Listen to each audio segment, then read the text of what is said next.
and happy holidays from Film Threat, from our family to your mate, whatever.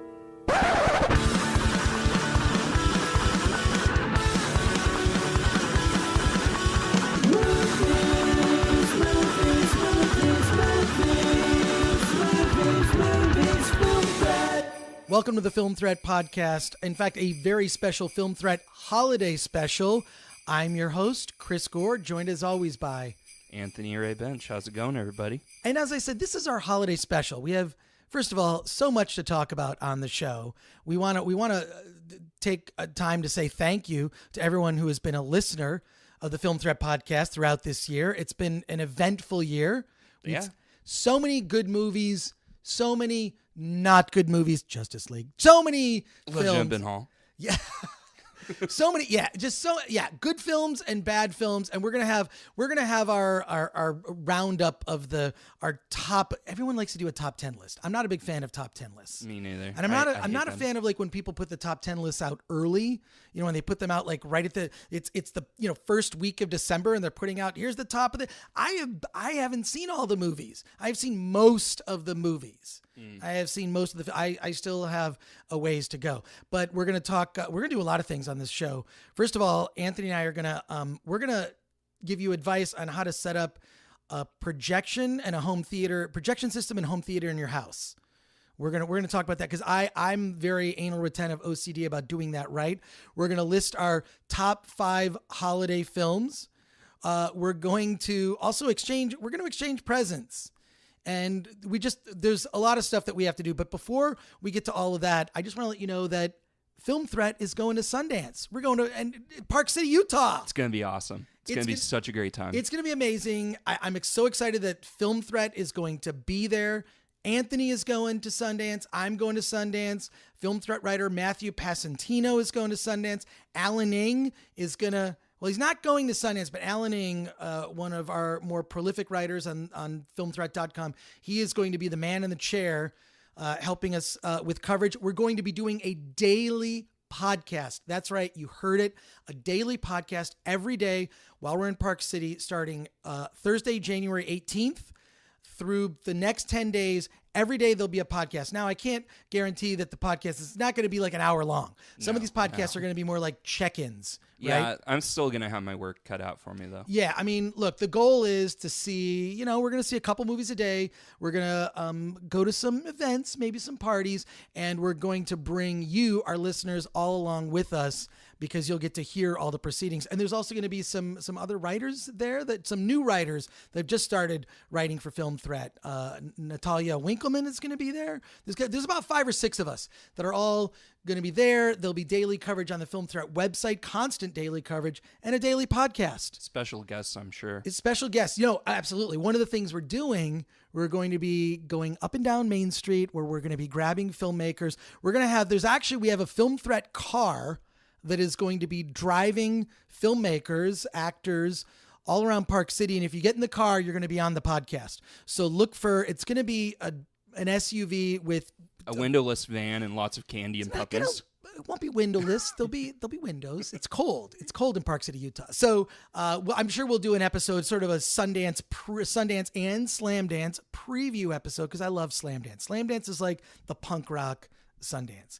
And this is my first time back to Sundance since 2013, 2014, somewhere around there. I have not been back in a couple years. I am making I'm going to say it's a triumphant return, although I'm saying it now, but then I'm going to get kicked out of some party or I'm going to get turned away at the door or something. So it's not going to be all that triumphant. I'm just excited because we're going to get to see new indie films. We're going to see old friends. I hope to see my friend John Bernstein. He is Sundance. He's Sundance's original Man About Town. If you're friends with John Bernstein, you know exactly what I'm talking about. So look for the Film Threat car, the SUV that'll be driving all over, driving up and down Main Street, daily podcast. And one last important thing about Sundance. We are seeking sponsors because I can just tell you right now, we cannot afford to go to Sundance.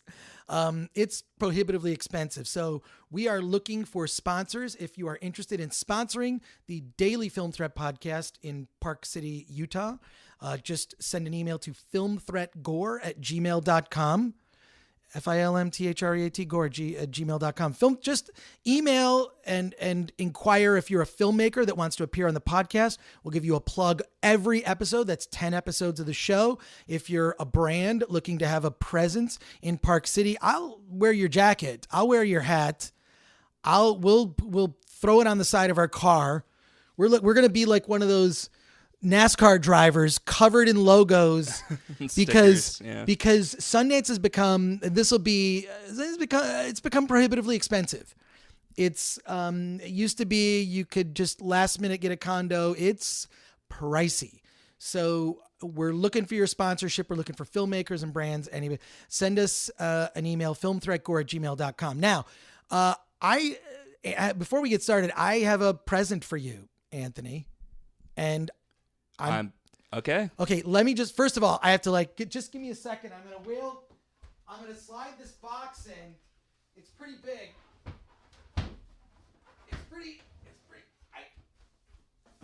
I'm just going to get okay. Here. Oh my God, it's huge. Yeah. So, okay, you just don't even just unwrap it. Just unwrap this box. Okay. Just unwrap it. I want you to rip it. Really rip it. Okay. Now you got to open the box now.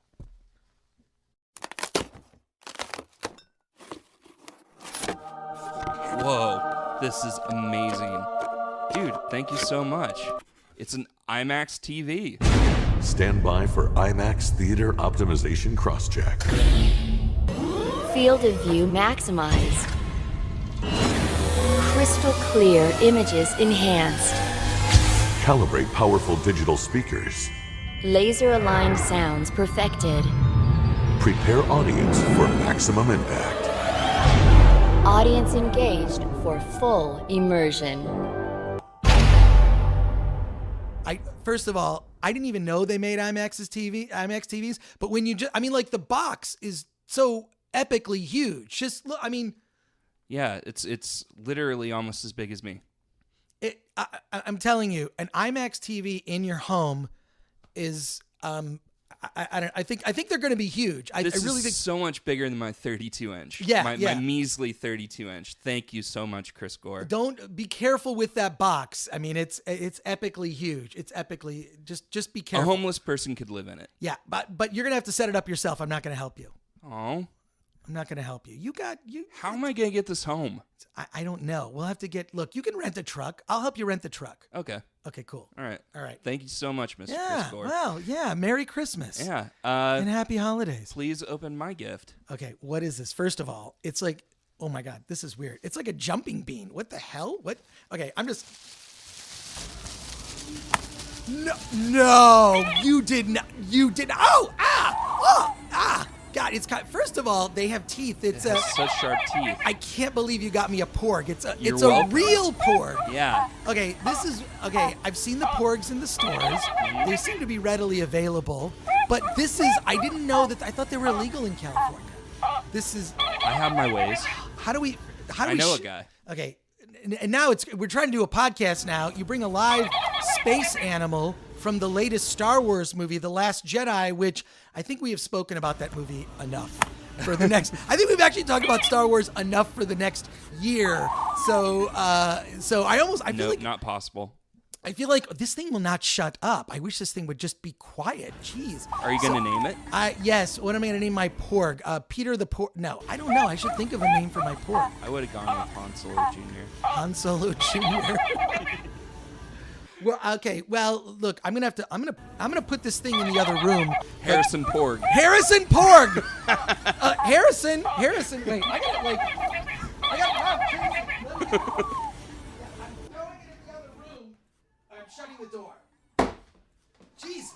It was between that or an Ewok. Okay. Well, I'm glad you didn't get an Ewok because I don't know that they're potty trained. They aren't. Yeah. Okay, this is great. Well, what a great way to kick off our holiday special with with these gifts. Before we actually talk to you about how the ultimate way to set up a home theater system. Are we going to do the year-end roundup? Yeah, we should. We'll do the year-end roundup first. Okay. So what happened this year? We went lot. We went to San Diego Comic-Con. Mm-hmm. We did the show live. Yep. We went to Dragon Con. We went to LA, Stan Lee's Los Angeles Comic-Con, where we talked about a lot of stuff. We talked about, franchise movies and indie genre movies. This is a lot. I think this year's going to be different. I think I'll be going to conventions less, but I'm also I think we need to be going to film festivals more. I mean, kicking off with Sundance, of course. Yeah. I've been fortunate enough to discover so many amazing films and filmmakers there. That's what I'm most looking forward to. But we did a lot this year. I think things are going to be a little different on the podcast this year. There'll be a lot more happening. Yeah, I want to have more independent filmmakers on the show. We've actually got a couple good guests lined up, but I can't talk about it. We've got some good guests lined up. Can you tell me off the air? I will tell you off the air. Okay, cool. But we've got some good guests lined up, and people that I have already reached out to me that will be in Park City, Utah, that we'll be talking nice. to. So it's like you know what this is? It's the Ghost of Film Threat podcast future and then the Ghost of Film Threat podcast past is all the stuff we did in 2017, which a great year, but I'm happy to see it come to a close. We'll talk about our best films of the year on the next episode of the podcast. Yeah. So listen for that. You want to hear my highlights for the year? I want to hear your highlights for the year. Well, one of my highlights was Dragon Con because I don't remember most of it. And I didn't go. Thanks. Yeah. Maybe this year. Yeah. So my first highlight is getting called pathetic for my review of The Legend of Ben Hall. That was fun. Yes, you almost started a war with Australia, but but it's good. The good thing is you don't have nuclear codes. Yeah. So that's the thing that that we can keep in mind. The second one, this one's actually serious. It was a really cool moment, and yeah, I'm kind of a nerd for choosing this, but I got my Baby Driver review retweeted by Edgar Wright, and Edgar Wright's one of my favorite filmmakers, and that really made my day. Oh wow! My quick Edgar Wright story is I have this Twitter account that on Twitter it's at Hans Zarkov, and it's Topol who played Hans Zarkov in the Flash Gordon movie that Sam Jones is in from the 80s, and all Hans Zarkov on the Twitter account, whenever there's a natural disaster, I just tweet from Hans Zarkov, and Edgar Wright follows the Hans Zarkov Twitter account. And so I think but it's me. It's actually Hans Zarkov is me. I'm a big fan of that Flash Gordon film. And here's my last one. A big highlight for me was getting tormented by the M. Night Shyamalan fans who took umbrage with my review of Split. It is, yeah. Of all the new content that it's appeared on the Film Threat website, it's actually the one that has the most negative comments. You want to hear some samples? Oh, I got to hear it. Here's my favorite. You are a shit critic. The next one is worst review I have ever read in my life. Okay. This one is a good one. I have never seen a more incompetent critic in my life. And my favorite, and I'm really not going to read all of it because it's kind of cruel. But someone No. Read the cruel one.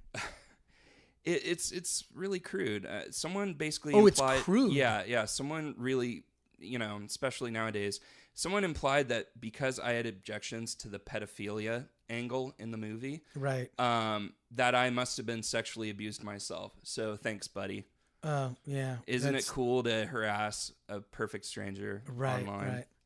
Well, People but it's are good. assholes. Look, I hope you get coal in your stocking, dick. Well, the worst reaction is no reaction. How about that? Fair enough. So, just think positive in that regard. What else? That's it. That's good. So those are your highlights. Yeah. Look, it was a good. First of all, if you're actually listening to this, maybe maybe it's the holidays we do for you. have listeners, Chris. Maybe, yeah. Like, I just want to say how much I appreciate you sticking with us through this a year of change. I will say this: I am proud of the fact that the Film Threat website is updated every day. and that we've continued to build an audience. And we've had, we've got some filmmakers that are angry with us and some filmmakers that are happy with us. But I think that ultimately, I do think that, having done this for almost a year now and seen the audience on the website grow, that there's definitely a need for Film Threat. And I appreciate all the filmmakers who, we've been honored to be able to feature their films and tell you about them. So I hope that you're checking the website every day or following social media, because we do try to post when every new review posts, we post it there or on our Facebook page, just to let you know. It's the little, it's this little reminder, the little nag, the little reminder that you should be checking into Film Threat on a daily basis. And I think also we're going through another round of changes on the website. So early in 2018, you're going to see some improvements that I think you'll be very excited about. But I'm not going to talk about them right now. I'm keeping it a secret. And I want to give a special shout out to the other writers on Film Threat. Yeah. They kill it. Like, do you want to call them out by name? We already did Alan Ng and Matt Passantino. How about Nick Rocco Scalia, Dean Lamanna, Larry Jameson, Bill Arsenault, Dan Leibarger? Who else? A lot of people. There's a lot of new and fresh faces, new talent. This is Film Threat: The Next Generation.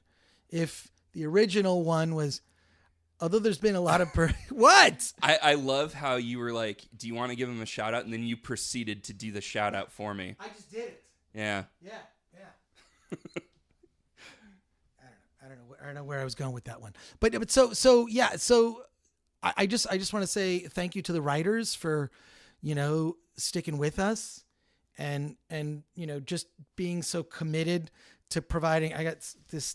I think the porg actually had some porg droppings. Yeah, it actually shot in that corner. Yeah. There's a big pile of porg shit. Yeah. Great. Thanks for my porg, Harrison Porg. Jeez. But I know we're not going to do a top 10 list, but can we Jack Porgins? Jack Porgins. Oh, okay. Good. Wait, what are you going to name? What are you going to name your new IMAX TV? I don't know. You don't give them names. Yeah, but I do never named a TV before. I do like to anthropomorphize inanimate objects. So I do think we should talk about, since we haven't had, you and I have we just haven't had a normal podcast where we just talk face to face. Yeah, last time we saw each other, Charlie Manson was still alive. Yeah, exactly. Okay, so it's been a while, but I think that we should talk about some movies that we've seen. I have seen quite a few films. This is by no means a top 10 list, but you could say it's possibly a preview of what we might be talking about on our best of the year, top 10, whatever you want to call it, because I have seen quite a few films. So let me go through it. Can I go through kind of rapid fire? Yeah, sure. What absolutely. I've seen, or is there a movie that you want to talk about first? I didn't prepare anything. I got to see I, Tonya at the AFI Film Festival. Well, we both saw I, Tonya. I loved it. I thought it was amazing, especially because what's weird is that, I mean, I remember that vividly. This before OJ, Tonya Harding was the biggest story, and everything surrounding that just insanity of, her sort of, I mean, you can't really say that she hired someone. I mean, her ex-husband basically hired a guy to take out Nancy Kerrigan, her big competition. Supposedly it was all a big misunderstanding, but it depends on who you ask. But I'll tell you this, that Sebastian Stan and Margot Robbie, they're going to get nominated for Oscars. I mean, I'm sure. I don't know how far the film is going to go in terms of other types of awards, but on the acting side, it's fantastic. I do like that. You can't really top that quote. It's the Goodfellas of ice skating movies. Yeah, I was just going to bring that up. That was pretty amazing. Yeah, I went to a Q&A afterwards, and they mentioned that, and I was like, that's a perfect description of it. Yeah, it's just kind of badass, but I love the way also that Margot Robbie, clearly there was some digital effects trickery, and what's amazing is you can take Margot Robbie's face, put it on a different skater with digital effects, but for some reason you cannot convincingly take Henry Cavill's mustache off his face when he's Superman. What? That's nuts. Yeah. How could they allow that? Ugh. Crazy. Okay. Other things, Lady Bird. Finally saw Lady Bird. Wow, Greta Gerwig.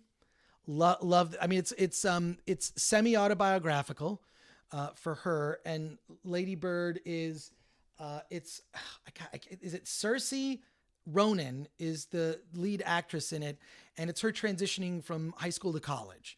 It's a coming of age story, and I know we've seen a million of these, but every once in a while, one of them comes along, and it's just spectacular and worth seeking out. And Lady Bird is on that list for me.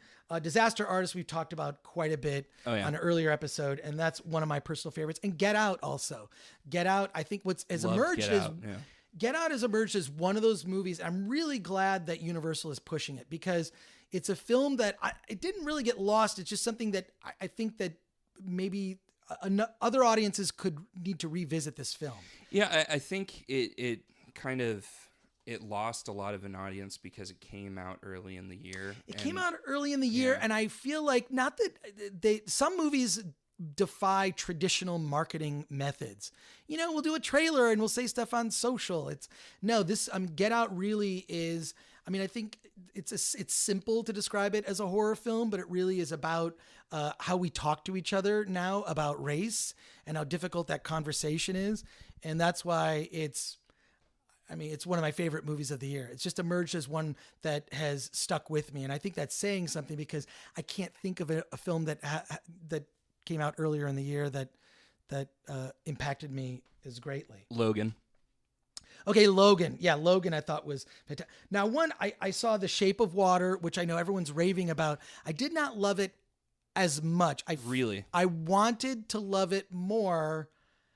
And I think for me, I mean, first of all, Doug Jones as the creature is flawless. Absolutely flawless. Michael Shannon as the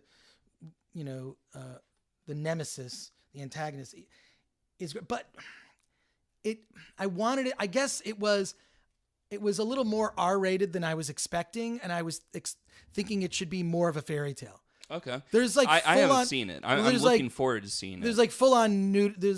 I hope I'm not ruining it. There's a full on like nudity and creature sex. It's like the creature from the Black Lagoon having sex in the shower. Yeah, I've heard it's described as kind of like a Beauty and the Beast type thing. Yeah. So I'm sure it's better than the live action Beauty and the Beast, yeah, which but is on my list of worst it's movies actually of the not year. that, because it's not the creature is not like it doesn't. I mean, yeah, the creature has an issue with Michael Shannon and not with the savior, so to speak. The other thing I saw was just I'm going through these quick because I know we got so much to talk about on the show. 3 Billboards with Frances McDormand. I know people are in love with that movie, but I feel like the character, Frances McDormand's character, who's plays a mother who, the trailer tells you everything. A mother who puts up these billboards because her daughter's unsolved rape and murder it's been a year and nothing has happened. She's angry, and then they do this is where the movie lost me. They do a flashback where she's angry at the beginning and has this tumultuous relationship with her daughter. They show her angry, and then she's angry in the present day as she's dealing with this tragedy. So I felt, I love Frances McDormand. Everything she does to me she's flawless. And this is the first thing I've seen her in and that I can remember where I was expecting more. I could have sworn it's not trailers, her. Yeah, it's not her. I feel like it's based on a novel. It feels a lot like, especially the ending is like, this is a novel type ending because it's somewhat ambiguous. Yeah, it's not a definitive ending. From the way they're marketing, I could have sworn it was a Coen Brothers movie. Well, yeah, I think a lot of people associate Frances McDormand with that, and then sort of like, well, I think this is the problem: is this is what happens. This is why I love film festivals, and I'm so excited that we're going to Sundance. Expectations can ruin a movie. Yeah, right. I mean, they marketed 3 Billboards to look like a whackety schmackety comedy.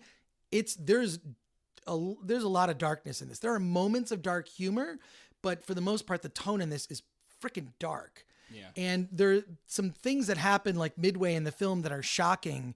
And it's not, especially with the subject matter, it's just, I felt like the marketing was off. So I went in with an expectation. Now, had they done a different trailer that prepared me for what I was about to see, my expectation would have been different. Yeah. And I might have been prepared to enjoy that type of film. As it was, I watched it thinking I was about to see a comedy, and that is clearly not the case. So this is what's great about seeing movies at Sundance and Slamdance. You're seeing them in raw form. You know, it's like being shown like a prototype version of a gadget or a toy. There's no packaging. There's no marketing to tell you what to think about it or how to feel about a thing. There's no, words being thrown at you. There's no trailer. There's no, for the most part, all the posters are handmade by the filmmakers cheaply. And the descriptions in the program guide, I believe, this is just my theory, having gone to so many festivals over the years. They're all written to be ambiguous and not give anything away. So it's usually these like earnest, like you're reading. I'll read a description of the program guide of a movie playing at Sundance or whatever. I still have no idea what the movie's about. Actually, and I would say that's not a bad thing, because what's amazing is, imagine if I showed you something you knew nothing about. How often do we even get that opportunity? Yeah. We were saying before Last Jedi opened that we didn't know anything about the film. I mean, really, you kind of know pieces and sort of a taste of it, but really we knew nothing going in. I mean, now we've discussed it to death, so I don't want to revisit it. But what I love about seeing a film under these circumstances is seeing it just unspool before your eyes, and you maybe know who made it and who's in it and a little bit about the subject matter, but that's it. And I love it. Yeah, I would say AFI did a good job of that too. Just keeping the descriptions really vague. Well, I mean, that's true for a lot of discovery film festivals, and Slamdance and Sundance are certainly in the category of discovery festivals. I mean, they're, it's mostly premieres. It's, I mean, you're seeing stuff there. It's just, I mean, in a lot of cases, the movies are being worked on right up until, they're unspooled before your eyes. So I'm really looking forward to that experience. Couple other films. I'm going to go through them quick. Darkest Hour with Gary Oldman as Winston Churchill. Phenomenal. It's one of those things, the makeup job on him, because he's a gangly, skinny guy. And when you look at him as Winston Churchill, who's sort of he's a portly bigger dude. Yeah. He's sort of a Harvey Weinstein-esque. I'd say he's less attractive than Harvey Weinstein. Fuck that guy, Harvey Weinstein. Anyway. But the cool thing is that, well, first of all, he just you can't even tell it's Gary Oldman at all. The voice is different, everything, the way he sits, the way he walks, everything about him, his mannerisms, he's just consumed, not just the voice and the makeup. It's one of those things where, because he's a bigger guy, it has the possibility of coming off kind of cheap. Whenever they do the like comedy, guy in a fat suit comedy is like a genre. It's a subgenre of comedy. Guy in a fat suit. Yeah, Eddie Murphy's been stuck in that for quite a few years now. Among others, it's been done before, but it's been done by several different comedians. But this, it doesn't look like it at all. I mean, it moves like, I don't know if there was some digital enhancement to it, which is possible. I really love that when there are digital effects where you would not find them. Yeah. But what's fantastic about the movie is Dunkirk was also one of my favorites from earlier in the year, right? Yeah, I didn't care for it. I love Dunkirk. I loved it. It felt like a silent film. I thought the music was incredible. It's just, I don't know, it stuck with me. And yes, I am a Christopher Nolan fan. I'm not going to apologize for that. But Dunkirk. Why? Everybody loves Christopher Nolan. Not everybody. There's some haters. But everybody I know. Well, what I do love about him is, I know a lot of people. I'm kind of a big deal. He's not on social media. You can't talk to him. He's not on. He doesn't use. I don't even know. He doesn't have an email address. At least that's what he said a few years ago. Yeah, he doesn't have email or just. And I feel like that. I wonder if all of this stuff that we have, this technology and social media. I wonder if is it. We talk about it as a double-edged sword, but I wonder if it really is kind of our downfall, right? Like, I don't remember what it was like to wait for a phone call or to have to know when someone's going to call you or just to randomly call someone up, before texting and all that. I don't know, a vague memory. Odd. Okay. Why do we go into this? We need a sound effect for when I go off topic. We need like a sound effect that you can just push a button. It'll be like a buzzer, or attach it to an electrode that goes somewhere on my body that I will be reminded not to go off. I would just be tempted to just. Yeah. Well, then how am I going to learn? Yeah. Seriously, pain. This is how we learn. First of all, I'm dead serious about this. You just went into a tangent. That's within another. a tangent. I did a tangent within a tangent. Okay. That's the inception of tangents. Oh my God. All right. Stop me. Okay. But Darkest Hour, what's amazing about it is there's not the, epic, army, battlefield, planes, boats. It doesn't have that. It's all what was happening within the government at the time, where Winston Churchill was ascended to the role of prime minister, and what he had to deal with early in the war. And it's a perfect bookend to Dunkirk. So if you've seen Dunkirk, this tells you what was happening in England during the crisis at Dunkirk. It's so incredible. It's a good double feature. It's amazing double feature because it tells you like what Winston Churchill. I mean, there is also like a speech that's in it that's in Dunkirk that he gives in the movie. He gives this speech, but that speech is actually in Dunkirk. They're hearing it like on the radio. That was a turning point in the war. It was Winston Churchill. He was being convinced. He had people within the government. This is how big of, I didn't realize how huge this moment was. I mean, look, I studied history in school, but there were elements within British Parliament that were trying to convince Churchill to just make a peace treaty with Hitler. Just you can do a treaty with him and, everything will be fine. Basically to give up. And it's incredible the pressure he was under to basically just give in to this, the army, the marching Third Reich that was, rolling through France. It's incredible that he had this wherewithal to just say no, to stand up to not only Hitler, but people, within his own government that were just trying to convince him, like, look, this guy's scary. Let's just do a treaty. It'll be fine. And, I mean, I wonder how history would be different if he had changed his mind and actually moved forth with a treaty. Well, judging by today, it wouldn't be that different. No, it's pretty much the same as now. Yeah. So yeah. And another film that I need to talk about is I Love You, Daddy. Oh God. Now this movie, that's a hot topic. Was prevented from being released. It was about to be released. And the screener copies went out from the Orchard, and days before the premiere, it came out that Louis C.K. likes to masturbate in front of women. Without their consent. I mean, yes.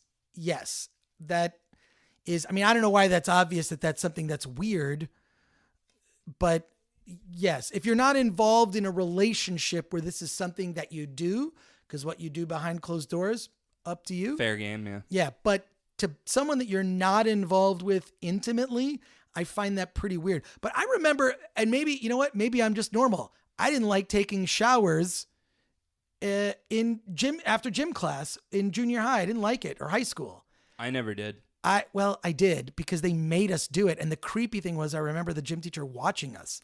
All that stuff was just like to make sure we showered. And it's just, first of all, you're at already an awkward age. Why am I segueing into this? Where's the little, yeah. I think we need but look, so yeah, I didn't like, because I just think that's weird, right? To do that. But yes, Louis C.K. came out, and this was also common out. Like, I knew about this years ago. I knew about this, him as a comedian, just having spent a brief moment in the sun in the comedy community where I performed my stand-up, which now I'm doing a podcast about movies. But let me just say... Yeah, we both have a lot of comedian friends. We have a lot of comedian I've heard friends. it too. Yeah, I mean, you've heard it. This is before everything broke, so this wasn't news. And I happen to know of a female comedian Facebook group where female comedians only speak amongst themselves. It's a private Facebook group, and where they just talk about everyone who's a shitbag. And there are a lot of people. There are a lot of, whether it's just, owners and managers of certain comedy clubs or other comedians that are dirtbags. And I will say that is an aspect of doing that I don't miss. I actually enjoyed performing and hanging out with people like Yoshi Obayashi, Yoshi. Edwin San Juan, or other comedians I met. That Edwin's awesome. Edwin's amazing. Yeah, he let me open for him once, which was good. Oh wow, which was a lot of fun in Vegas. Nice. And then so there are good people and positive people, but the negative energy surrounding that industry is just something I just could not bear. It was just, but so all this a lot came of out. Self-loathers. Yeah, and not that I'm also not a self-loather, but there's a whole other level for comedians. Yeah. So, So, I Love You, Daddy was about to be released. I happened to get the screeners were sent out before the premiere. We have a screener here. It is Louis C.K. Is it as creepy as it sounds? It is now. I mean, there's a scene where. Okay, so let me go through it. First of all, Please. First, let me just describe the movie. So Louis C.K. plays this sort of mid-level TV producer who he's just trying to get up a level, interviewing actors, actresses. He's friends with this guy played by Charlie Day, who's an actor who simulates masturbation in his office while the manager's there. It's Charlie Day does? Charlie Day simulates masturbation. The movie is shot in black and white, and has music throughout, like an old movie from the 40s.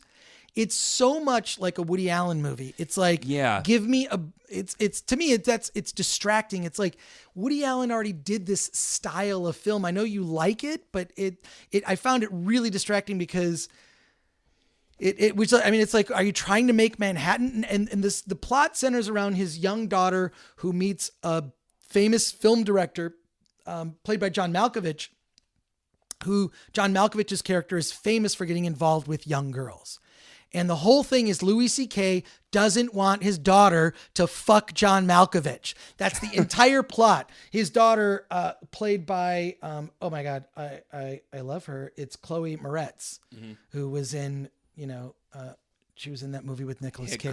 Hit Girl. Yeah. Kick-Ass. Kick-Ass, all that stuff. So yeah, she's, Chloe she's amazing in it.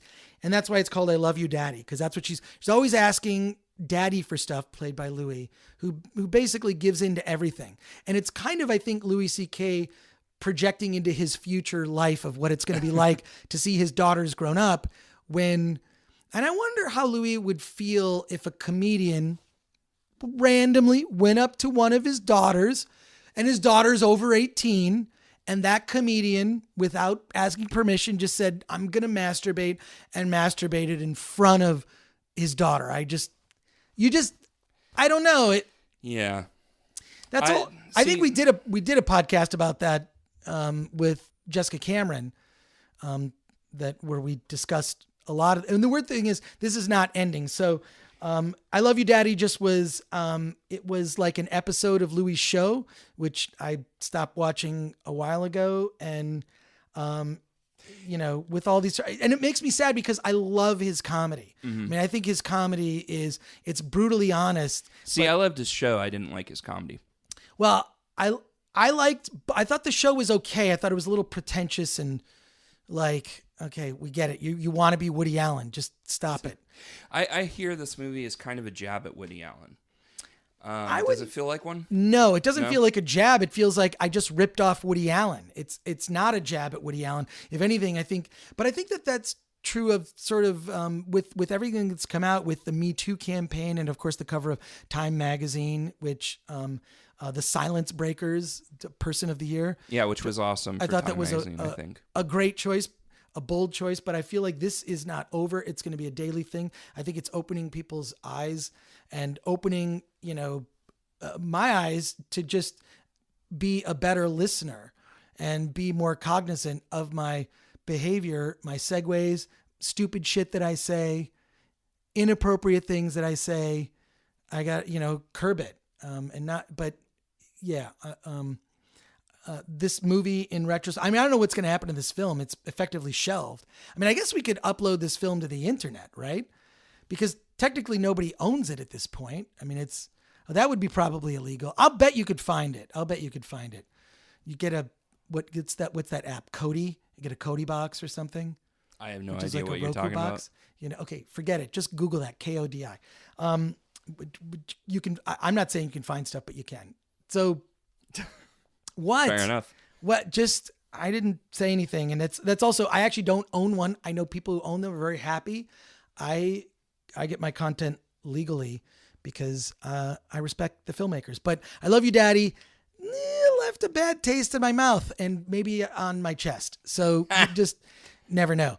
All right. So before Anthony and I get started setting up this home theater system that's going to be amazing, I think we need to start talking about our favorite holiday films. And Anthony, I think you should kick it off. You want me to kick it off? Yeah, I think you should kick it off. All right. Are we going with 5 or? We're going with 5. I mean, Okay. there's sort of bonus ones you could throw on there, right? All right. Just a kind of a heads up. I purposely chose. I've seen your list. You haven't seen my list. I purposely chose films that weren't on your list. Well, okay, all right. But what you're saying is some of my films might have been on your list. One of them. Yeah. Okay. One of my holiday films, my top 5. Yeah. So when I think of Christmas, I think I'm just being a kid and opening presents and spending time with family. So this movie really kind of, it was a big part of my childhood. I watched it over and over and over again on VHS, and that is the animated 1969 Frosty the Snowman movie. But I love it. Okay, first of all, I love it. Happy birthday. Happy birthday. But we're talking about movies. That is a movie. It's not a movie. It's a 30-minute television cartoon special. You might as well throw in the Peanuts. Don't tell me how to do my list. Well, all yeah, right. Peanuts was going to be on it too. I had to decide between Peanuts. We did not discuss what the rules are. I make my own rules, holiday Chris. movies. You know what difference between a movie and now, first of all, I respect the choice. But this is if we had said TV and movies. I went with all movies on my list. Good for you. Good. Chris. Okay, fine. I can't believe we're fighting in the holidays. What is this? Thanksgiving again? Ha.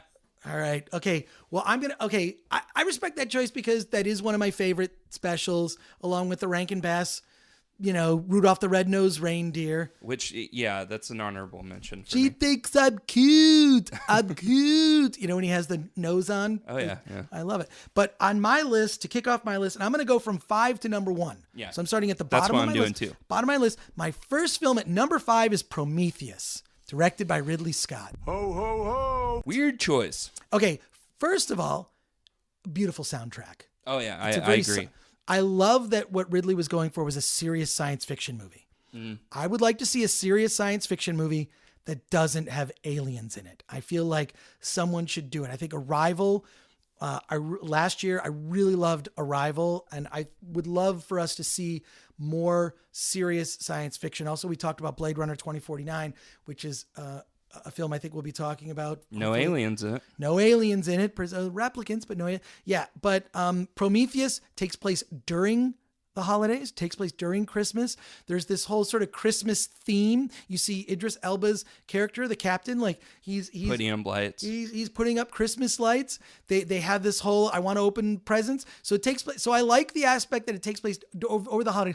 But one thing because I've poured over all of the behind the scenes stuff on the DVD, which I own. There was an amazing thread that got cut about Jesus, that the scientists wanted to prove that religion didn't exist. She's got the cross that she wears, so she's kind of a believer, but her boyfriend, who gets poisoned and freaks out or whatever, wants to basically disprove religion, that there were these engineers that came to Earth and bioengineered mankind from their own DNA.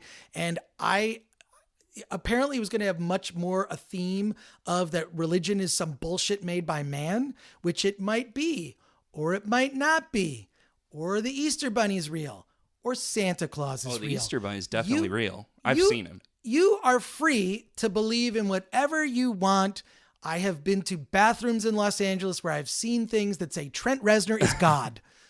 And that could be true. Fair enough. If that is I feel like we're all making our own movies with our faces, with our hearing and our eyes. We're all making our own little movies where we decide what the reality is and we decide what the vision. So I'm not going to criticize because I believe that people, that I've met some amazing, there's some people who take religion a little too far and use it as an instrument of hate. Agreed. I think that is not the course, but I think that religion serves a purpose. I'm just not sure if there's a man in the sky that's an old white dude that, is just, that concept seems weird to me. So the thread you're talking about, but Prometheus was going to blow a hole in that, and they kind of. So I'm not saying it's the best. I'm saying it's a movie that I will be watching because I love the soundtrack. I like the tone of the film, at least the first half, and it's on my list at number 5. Now, what's your number 4? My number 4 is. Again, it's a movie from my childhood, Home Alone. It's directed by Chris Columbus and written by John Hughes. I love John Hughes. John Hughes is one of my favorite writers and one of my favorite filmmakers. And Home Alone is just a fun movie, and the soundtrack is amazing. I'm not a fan of John Hughes. We'll argue that on another podcast because I could talk about that for 30 minutes. Fair enough. About just a rant on that. But I respect that choice. Macaulay Culkin in that role. I mean, he's cute. It's fun. Yeah. There's aspects of it. And again, like I watched this movie when I was like 6 years old. Like that's what Christmas is for me. Like the best Christmas movies are movies that I remember watching as a kid and I can revisit and kind of almost get nostalgic over my childhood. And Home Alone is definitely one of those. All right. I'm going to talk number 4 on my list. And it's an actual movie, Chris. Ooh. Well, no, it's an actual movie. So I'm good. I'm saying I respect the choice. I'm not a John Hughes fan, but I think of his films. I think that's one that when it's on TV, I will watch 10 minutes of the funny parts. Yeah. Which is good. Okay. Number 4, I don't think I have to talk about this very, very much. Die Hard. It's not a Christmas movie. It's a Christmas. Ho, ho, ho. It's not a Christmas movie. Come on, yes, it's man. a Christmas movie. It's a Christmas movie. What Christmas message does it send? That you should, if terrorists take over your office Christmas party, you need to fight back. Now I have a machine gun. Ho, ho, ho. You need to fight back. It really is about that. It's that message. Dude, it's not about holiday cheer. It's not about spending time with your family. Like, he hates his ex-wife. I like to spend time with my family. It's a great movie. I don't think it's a Christmas movie. And I know a lot of people disagree, but I will fight them. I will fight every single one of them. All right. Well, okay. So now because we got this projection system, this new DLP projection system in for review. We're going to give it a cursory review and talk to you about like my whole philosophy on setting up a home theater. Yeah.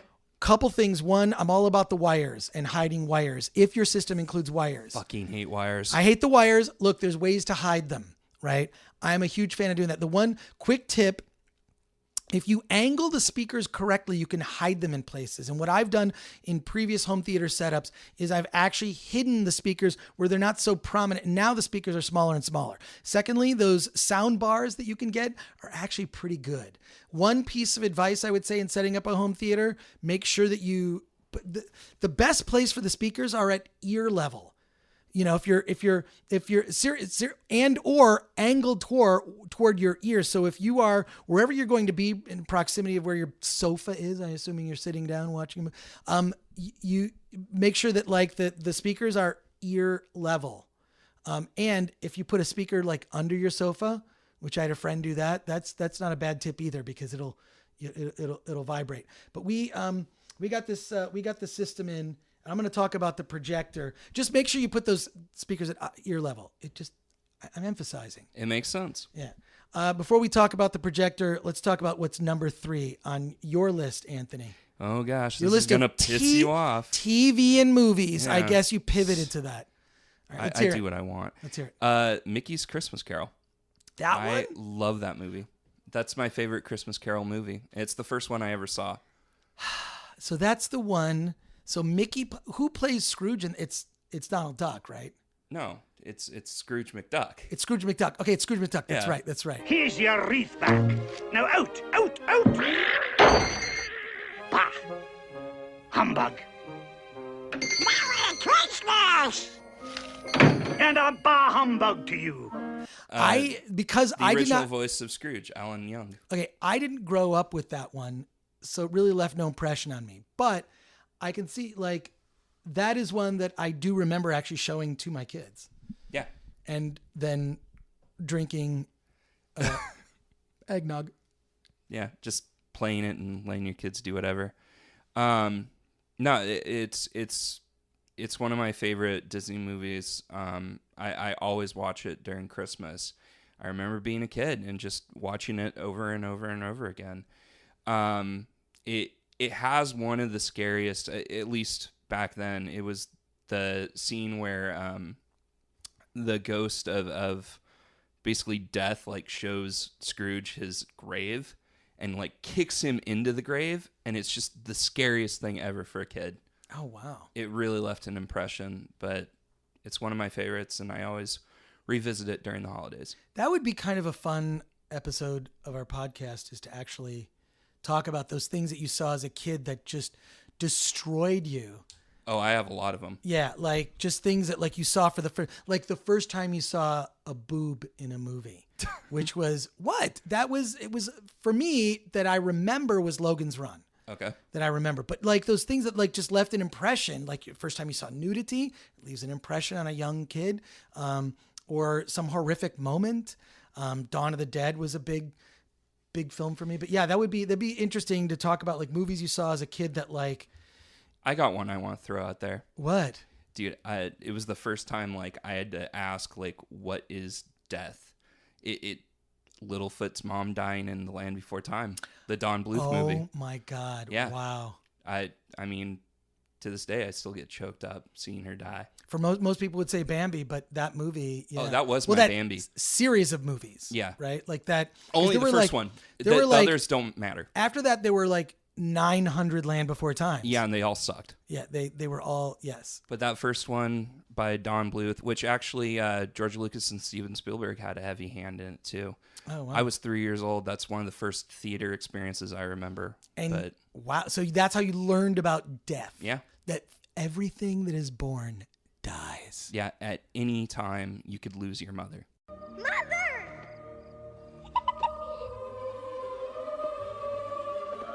Mother! It's you! Wait, Mother! Wait!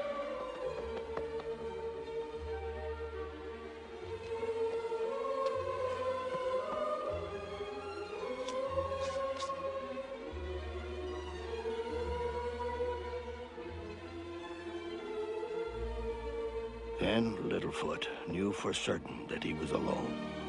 Oh wow! That was a heavy thing for a 3-year-old. Yeah. Wow, dude, boy. But I love that idea for a podcast, like things that like, you know, All right, kind well, of, okay.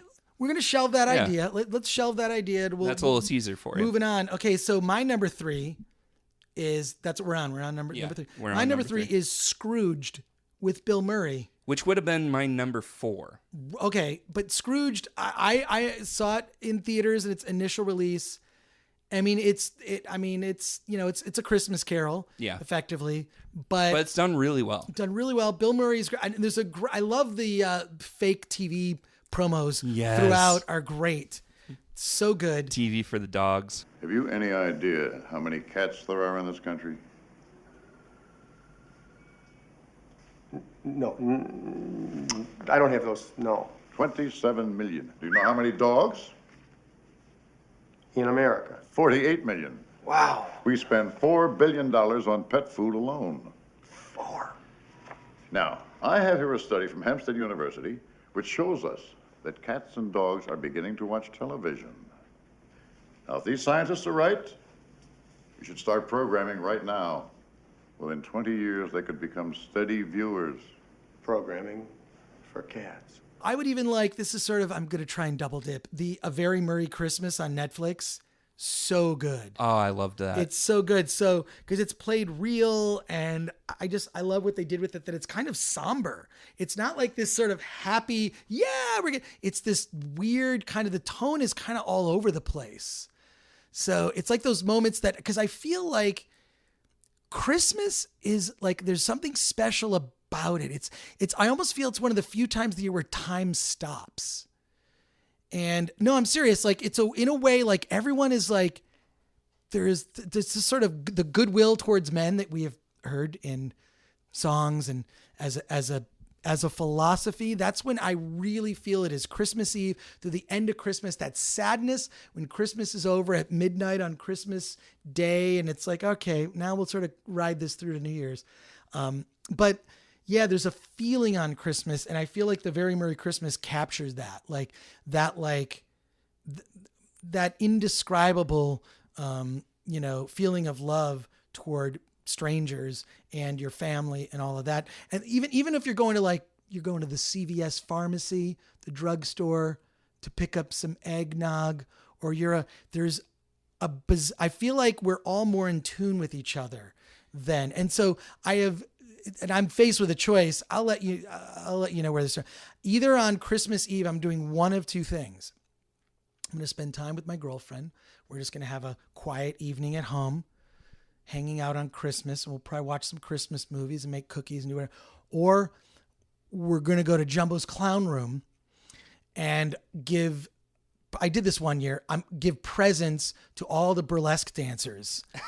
Because one year there was a girl that broke up with me right before the holidays, and I'd bought presents for her, and I was so pissed. I'm like, That's what am I going to do? I already had all these wrap presents. I actually took them, and it's become kind of a tradition. I've gone there like 4 or 5 times now. I went there with just a group of nerd friends. I'm not going to call them out by name because maybe they don't want to know that they've done this. But you'll go there and I'll see tons of people I know. Jumbo's Clown Room is like this. It's one of those dive bars that's kind of a safe dive bar. It's kind of quaint, hipster, right? It's not creepy. There's no nudity.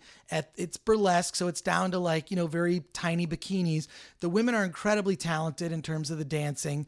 They've got a great sense of humor. There's a good feeling in that bar. It's like you're here around strangers at basically a strip club. And I was just, rather than tips, I was taking presents that I had bought for this girl and I was throwing them up on stage. So now this year I planned ahead and I have a whole bunch of presents.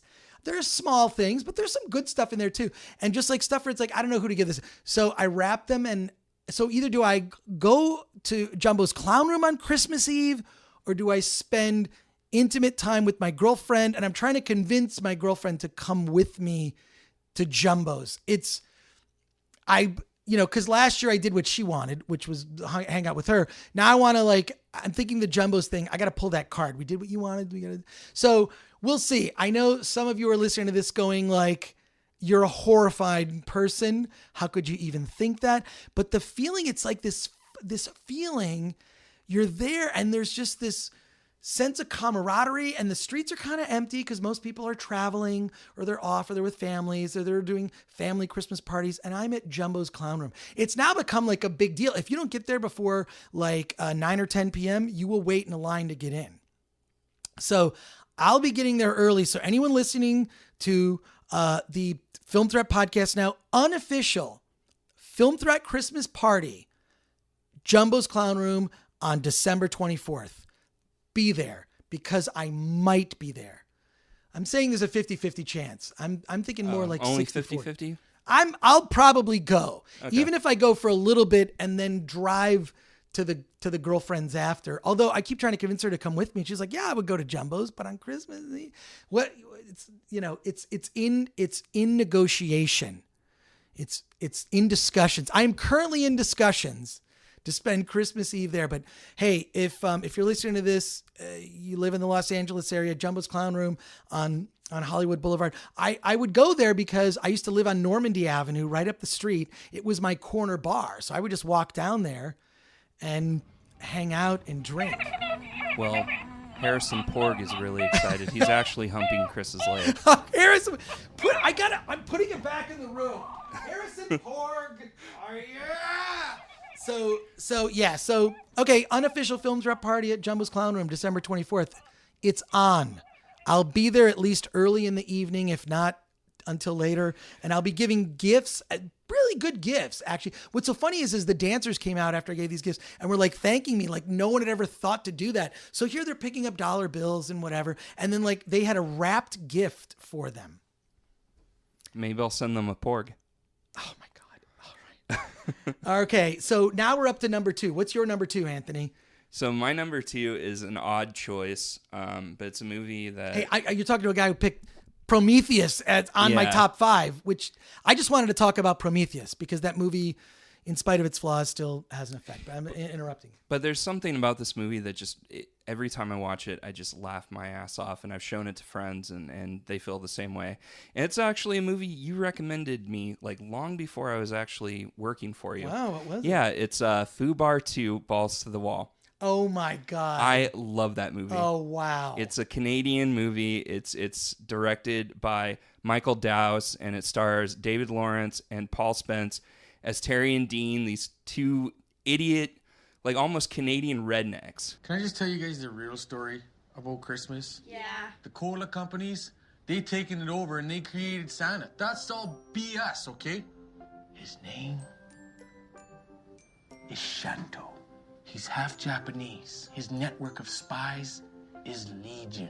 Every single time you say something, he's got little microphones everywhere. That's why at Christmas, you have to be very good. Because one day, Shanto might shapeshift into your bedroom and carry you back to Japan. Okay, that's not gonna happen. He's just making that part. He's a shapeshifter. And they basically moved to this...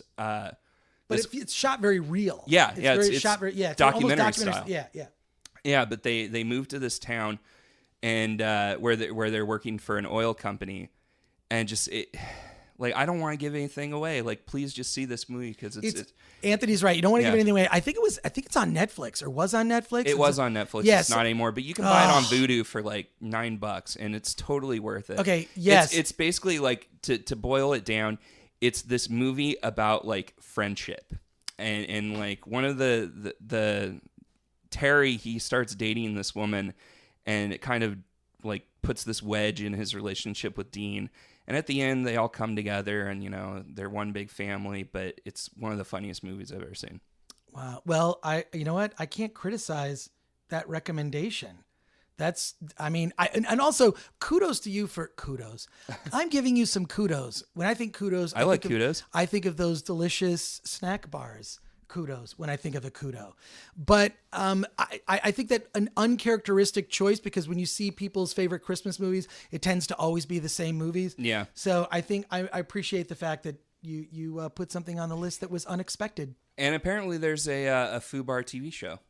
Yeah, those guys. Well, just as entry to the world, make sure that you see Fubar. I hated the first one, but the second one is a masterpiece. That's the Fubar 2 is yeah. They figured it out. Okay, so number 2 on my list, and this is one, yes, okay, everyone puts, it's A Christmas Story. A Christmas Story is, look, when they're the marathon, you can start that movie. That movie is like it's very episodic. You can start Christmas Story. You can start watching it anywhere, anytime within the movie, and you're hooked. No, I want an officer red undercover knife and 200 jet my rifle. You'll shoot your eye out, kid. Merry Christmas. Ho, ho, ho. I mean, you want to hear something funny? Let's hear it. I've never seen it. What? I'm gonna make you watch it. I have it. It's in my digital collection of movies. It's just a movie I wasn't exposed to. Kind of like The Goonies. Like, it's this movie that everybody loved, and I just never watched as a kid. But in initial release, A Christmas Story did not it wasn't like this runaway hit. It was only later, after it was on video and cable and whatnot. Kind of became a cult classic. It became a cult classic because it really is it was a period piece when I saw it in the theater. It was, it's because it's set in the 40s. What am I saying? Yeah. Now it's like really it's like a period that maybe modern audiences can't relate to. It was before my time, but it really resonates. Just the situations kind of resonate of growing, because I grew up in Michigan. I grew up around snow. which is something that we will see sometimes in Southern California if you go to the mountains. Yeah. But yeah, Christmas Story. Now, before we get to number one holiday movie on our list, before Anthony and I do that, I want to talk about this projector because before we started the podcast, we hooked up this DLP projector from the HT3050. The brand is BenQ HT3050. We hooked up this projector, and I got to say it's incredible. I mean, I agree. Incredible projector. Amazed at how here's the thing. I mean, first of all, these are getting so good. You really got to nitpick to find some things that are bad with it. It's 2000 lumens bright. What was interesting was the blacks. That's the one thing you got to look for in the projection is, how good the blacks look on a wall. Everything was so sharp about it. But here's why I'm a big fan of this. I mean, and there's some things wrong with it. I mean, the things that are wrong with it are the things that are wrong with almost every one of these projectors. One, the fans are always too loud, even though they all describe them as whisper quiet. The other thing they need to do is they need to design these somehow they need to design it where there's perhaps a Bluetooth function for the audio to just be Bluetooth, right? Because the projection TV has to be behind you.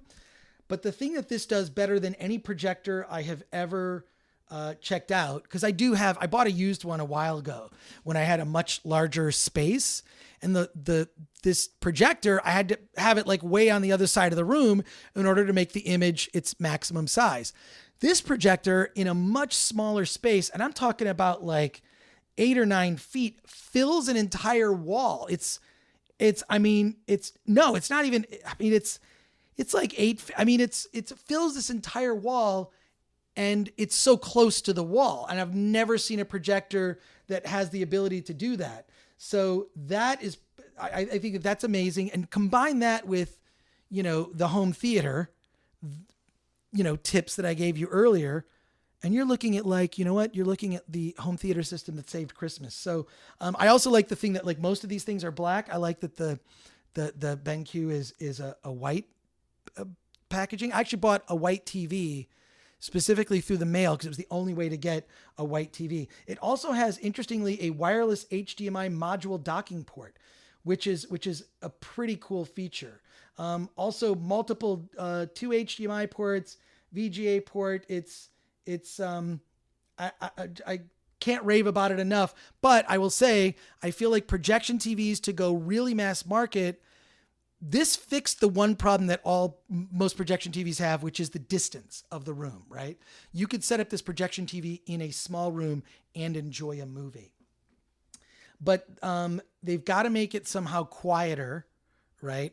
And they've got to figure out some solution to the sound and how to get your devices hooked up to your projector. They got to figure out how to get the devices hooked up to the projector in a way where you can have that system, always standing, right? Yeah, because nobody wants to drag cables and wires across their floor. But I'll do it. Oh, I will too. Here's the crazy thing. I have done that. I am, as Anthony will attest, I'm very anal about how I set up stuff in my space. I want it to be like once it's set up, there's no better way to set it up. But yeah, this unit goes for what? It's like $600, somewhere around $600. Yeah, that's $630. $600 range, and you can go to benq.us to get more info. And look, it's not the only projector out there, right? There's a bunch of them. It's just that now that these projection systems they've come down so low in price that they're about the same price as just a TV. And TVs are insanely cheap now. I mean, you can get 4K TVs for nothing. I still can't afford one. Well, you can. We will go to Costco together, and you can use my Costco card. No, I have the IMAX TV now. Oh, that's true. Why? Yes, you have the IMAX TV, which I dragged in with a truck. Oh my God! All right, so now it's that time. The number one holiday film. I think the number one is going to say a lot about us. Okay. And who should reveal? Is it my turn or is it your?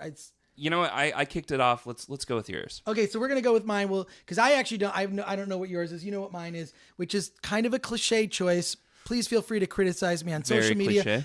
Just tweet at Film Threat, #Film Threat Podcast. But It's a Wonderful Life. I know, like a lot of people hate that movie just because of a lot of the politics that you can read. You can't read into it. I mean, the politics are there within the film, but it doesn't. There's something about it. It's something about struggling with a family through good times and bad that I relate to. And it's a movie that I'll watch every year around this time and get choked up watching it. They're just, I don't know. Jimmy Stewart in it is amazing. And the fact that it's a long film in the sense that, and it's really weird too, because when you watch, it's kind of quaint with these angels. I know that they did a remake with like Marlo Thomas where they did like the female version of it, which was god awful. It's like a made for TV movie, but it's kind of quaint the way they have this sort of angels that are just flashing lights and they're talking to each other. It's a product of its time, and it's just one of my favorite films. What I love was also just how that movie has not gone away from the standpoint of Saturday Night Live did a sketch years ago where, because it's a really dense plot, right? If you've not seen It's a Wonderful Life recently, you need to revisit it. But there's a loose end plot wise that's never resolved. It's never resolved. And it's actually something that in the writing, they could have fixed it. But everyone is showing up. Everyone from, George Bailey's life, people he had good times with and bad times. And it's all just making amends, and it's all the friendships he's made, and he needs help, because the money went missing from the building and loan. And they're all, you see every character from the film now shows up at the end, but Mr. Potter has the money, and the guy who was rolling his wheelchair knew that he had the money. So there is no like change in Mr. Potter's character where Mr. Potter shows up, the money accidentally fell in my lap. So what happens is George's uncle in the Saturday Night Live sketch remembers like, hey, Mr. Potter had that money. I lost it. Mr. Potter took it. Let's go get him. So it turns from like a recreation of the final heartfelt scene to all of George Bailey and all of his friends going to Potter's house and beating the crap out of him in his wheelchair. I'm sure you can find it on YouTube, but it's a loose end what should have happened is, and if this would be a writing note from a studio. Well, Mr. Potter should show up and give the money back, and his heart changes too, but he doesn't. And I kind of admire that. It's like, nah, he's a bad guy. Fuck Mr. Potter. Fuck him. And you see all that stuff. When's the last time you saw that movie? When's the last time you saw It's a Wonderful Life? God, probably when I was like 11 or 12 years old. It meant nothing to you then. No. This movie will mean much more to you now. I thought it was boring when I was a kid. First of all, I would defend little Anthony Ray Bench. In fact, that's what we should do. That should be a segment. Okay. When you talk about, like when you were talking about The Land Before Time earlier, you should take your voice and somehow speed it up so you sound like a little kid, and because you do have this deep resonating voice. It'd just be funny to hear the little kid voice of before you had, pubic hair. That just whatever your voice sounded like. Yeah. And I'm sure you've got tape recordings of yourself. Oh, yeah. But so you should watch it now. I think it would have more of an impact, but that's a movie I watched when I was a kid, and then, it just had a big effect on me. Like also raising kids like that were around the age of the kids that are in the movie. I love that film. I have a funny It's my number one. Feel free to criticize me. #Film Threat Podcast. Gore, you're an idiot. Clarence! Clarence! Help me, Clarence! Get me back! Get me back! I don't care what happens to me! Get me back to my wife and kids! Help me, Clarence, please! Please! I want to live again! I want to live again! I want to live again. I have a funny story about It's a Wonderful Life. You brought up like buying gifts for a girlfriend who eventually, you broke up from. Right. Yes. I was dating this girl, and she was obsessed with It's a Wonderful Life, and we were talking about, like, oh, we should, find it on DVD, and like watch it, and because I hadn't seen it in a while. I bought it on Blu-ray for her. Like, this was like when it first came out on Blu-ray, and it was kind of expensive. And I bought it, and I wrapped it, and like I think on like December 20th, she called and she's like, it's not going to work out. And I was like, well, I have this movie that I could care less about. And I just returned it. And it was really depressing. And you never watched it. I never watched it. And so what was the conversation with the store clerk when you were returning it? And where did you return it? At Best Buy, Sam Best Goody? Buy, yeah. Oh, Best Buy. Okay. Yeah. Did they charge you the restocking fee? No, I don't think they did. Yeah. It's been a few years. Yeah, I used to love going. I would go to Best Buy every week just to see what sort of new, weird, cool stuff was there. And that habit it's not the restocking fee kind of turned me off. Anyway, I think Amazon killed that for me. Right, because I'll go to Best Buy and then I'll order it on Amazon while I'm in a Best Buy, which is, and I feel bad, but this is where we are now. Mm-hmm. So, wow, so that's pretty depressing. But let's get to your number one. My number one is actually a movie that I did not watch as a kid, and I watched it later on as an adult. And I just fell in love with it. I love the message of, like, not every family is perfect, and you just got to love them despite your flaws. National Lampoon's Christmas Vacation. Merry Christmas! Dinner was full!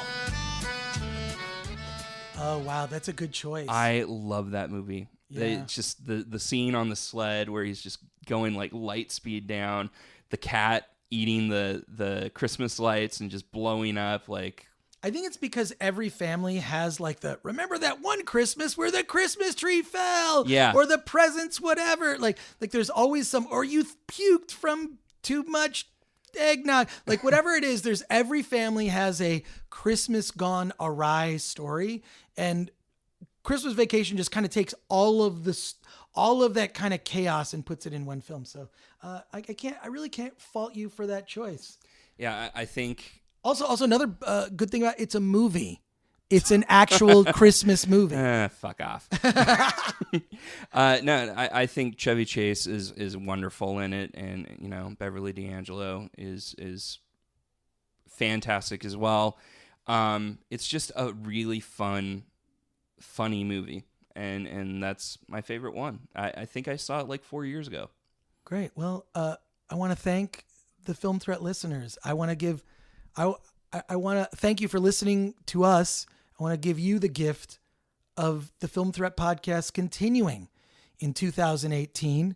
Our next episode is going to be our best of the year episode, because we're trying to watch all these movies. There's a lot to watch. So I have a lot of catch up to do. So just tell your friends to subscribe to this is the gift that you can give me. We have given you the gift of the Film Threat podcast all year. This is a gift that you could give to Anthony and I. Go to iTunes and post a positive review. 5 stars if you want, or 4.5, whatever you think we deserve. Write something nice in the comments. We'll read some of the comments on the Film Threat podcast, and that would help us a lot if you subscribe. Tell your friends about the Film Threat podcast. Listen to the Film Threat podcast with a friend in the car, and get them to then listen and subscribe. We're looking to expand our audience and get the message out that there are a lot of other movie podcasts, but this is ours, and we appreciate you for listening. If you want to comment, you can email filmthreatgore@gmail.com or just on social media, #FilmThreatPodcast. We search for the Film Threat Podcast hashtag. We'll look at your comments there as well. And I want to thank you for listening. Also, look for me, Jumbo's Clown Room, on December 24th. I will be there giving out presents to burlesque dancers. Bring the porg. I'll be bringing my porg, my live porg. I can't believe you found one. And also Sundance. If you're looking to sponsor Film Threat, which will help us attend Sundance this year, drop us a line as well. and let us know. We will be doing the daily Film Threat podcast from Park City, Utah. I'm really excited about it. It's one of the few times a year I get to wear my Uggs in public. Yes, I have a pair of Uggs. You have a pair of Uggs. Okay, let me defend this choice. Oh, God. Anyone, there is no defending this choice. Anyone, male or female, that has ever worn a pair of Uggs can attest to the fact that they are very soft and they're very warm. I generally only wear the Uggs when I am in a cold environment like Sundance, which is once a year at best. But I have also been known to, on a cold day, throw them on to run outside to move my car or something. Yeah, right. To buy a pumpkin spice latte. It's embarrassing. Yeah. What? So, Uggs. Thank you. Happy holidays. Happy Festivus. Yes, happy holidays. Kwanzaa, whatever you guys celebrate. Happy everything. All of that. There's so many holidays. They converge around this time. It's a feeling of love with all the religions and all the people. Whether you like Star Trek or Star Wars. Whether you like indie films or Michael Bay, this is a time where we all come together and celebrate. It's legitimately my favorite part of the year. It is really my favorite. It's literally, though, from October 1st to now is my favorite part of the year. And I'm serious. Well, I love the holidays. I can skip October and November. I'm all about December. All right, fine. That's where we part ways. But we hope to see you at Jumbo's. And to read your comments, and wishing you a happy and healthy and safe new year and a happy holiday. And you know what? Let's get out of here. Let's get out of here. Jingle bells, Batman smelt, Robin laid an egg. The Batmobile lost the wheel, and the Joker got away.